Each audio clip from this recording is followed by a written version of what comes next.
Say mom and dad client comes to you and asks for a trust distribution from their trust.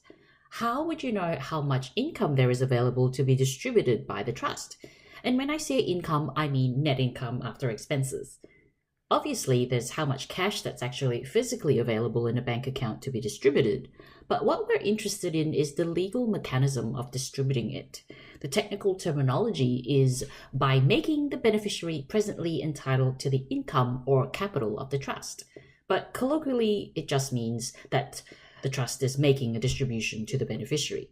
So how do you know how much there is to distribute, or how much is the distributable income of the trust? Income of the trust, distributable income, they are the same thing and can be used interchangeably. This is part 2 of 5 reasons why you need to read the Trust Deed series, where we previously explored the first reason, which is to ensure the beneficiary is actually entitled to receive a distribution. Reason number 2 for needing to read the deed is to check the income definition to work out how much is actually available to be distributed and also what the tax consequences will be. So, mom and dad's trust has generated, say, $100 profit, and they also sold a capital asset and made a nice capital gain of $300. And they want to get it all out of the trust so they can enjoy themselves at the beach. I'll take you through 4 different definitions of income to show you how widely they can vary, including their tax consequences. Number 1, the deed says that income is defined as ordinary income, which is based on trust law concepts, which typically excludes capital gains. In our example, this is the $100 profit, and it excludes the $300 capital gain.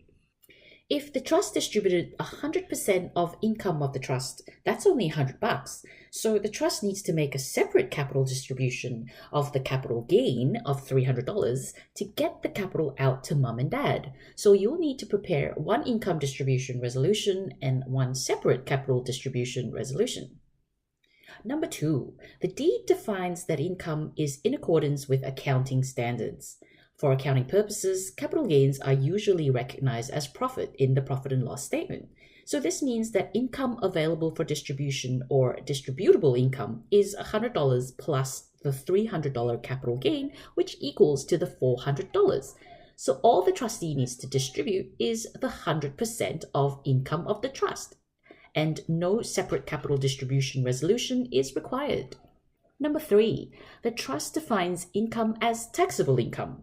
Usually the deed will say something like income is equal to net income under Section 95 of the 1936 Act, which is the section which tells you how to calculate the taxable income of the trust. So this means that only the net capital gain after the 50% CGT discount is included in distributable income.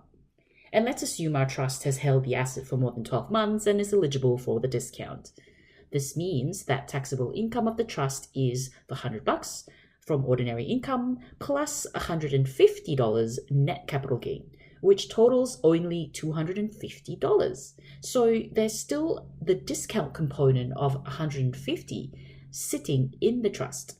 To get this out, the trustee will need to make a capital distribution of $150. Number 4, the deed says income may be determined by the trustee from year to year. And this is probably the most common definition in modern deeds to allow flexibility, and you'll find out why that's needed in a bit. So then for this particular example, the simplest way of distributing the ordinary income and capital gain is for the trustee to determine that income is in accordance with accounting concepts, which is what we went through previously in number 2. Forgetting all other factors for a second, you would choose this definition because there's no need to make a separate capital distribution resolution, and it saves you time. So these are the most common income definitions, and most deeds will have some sort of variation of these definitions. If the deed is silent, then income is usually in accordance with trust law concepts, which does not include capital gains. Simple, right? In the real world, it is anything but. Distributable income is complicated by things like, what if there's prior year losses? Do they automatically get absorbed, or does the trustee have the discretion not to offset them? Or reclassification clauses, when should I exercise them or not? This basically allows the trustee to reclassify income to capital and vice versa. Back to our previous example, say the deed defines income as ordinary income, which excludes the capital gain. So the reclassification clause can potentially be used to change the character of the capital gain into income so that no separate capital distribution resolution is required. And the biggest complication, of course, is the need to take into account tax consequences, because beneficiaries are taxed based on their share of distributable income. What do I mean by that? So let's go back to our previous example. Say distributable income is defined as ordinary income, which is $100 because it doesn't include capital gains.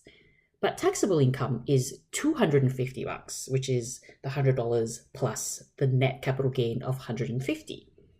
And let's say mom and dad gets a 50-50 share of the distributable income and also a 50-50 share on the capital distribution. This means that mom and dad will be taxed in the same proportion, which is 50-50 on the taxable income, which is $250, so each of them get $125. So that seems pretty fair, right? They're taxed in the same proportion as the income that they receive. But let's add in a small change. Let's say 100% of the distributable income goes to dad and 100% of capital goes to mom, which is $300. Because say she's got capital losses in her own name and she wants to offset them. This means that dad will be taxed on 100% of taxable income of the trust, which is $250, and mom gets taxed on, wait a minute, nothing. She gets taxed on nothing. Even though she got cash of $300 from the capital gain, she doesn't pay any tax on it.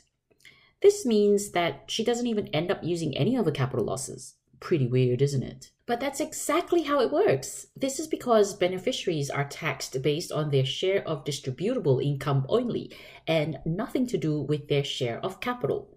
And so whether or not capital is included within distributable income is absolutely critical, which is why a good trust deed will provide the trustee with absolute discretion on how to determine the income of the trust year on year.